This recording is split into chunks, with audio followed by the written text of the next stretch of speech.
नमस्कार.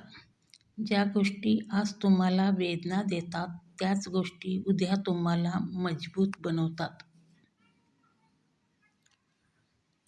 हा मानसशास्त्रीय दृष्टिकोन फार महत्त्वाचा आहे.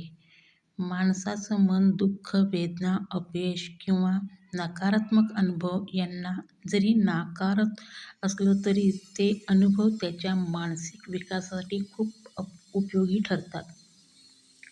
मानसशास्त्र सांगतं की तणावजन्य प्रसंगातून आपण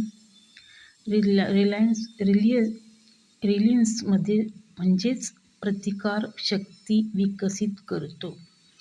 वेदना सहन करताना मेंदू नवीन उपाय शोधू लागतो, विचार करण्याची सवय बदलते आणि आपल्यात मानसिक ताकद निर्माण होते.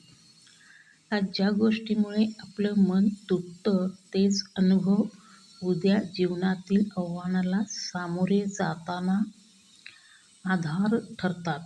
म्हणून वेदना म्हणजे फक्त नकारात्मक गोष्ट नाही, ती शिकवण आहे. कठीण अनुभवामुळे आत्मविश्वास वाढतो. ज्या गोष्टी आज तुम्हाला वेदना देतात त्याच गोष्टी उद्या तुम्हाला मजबूत बनवतात.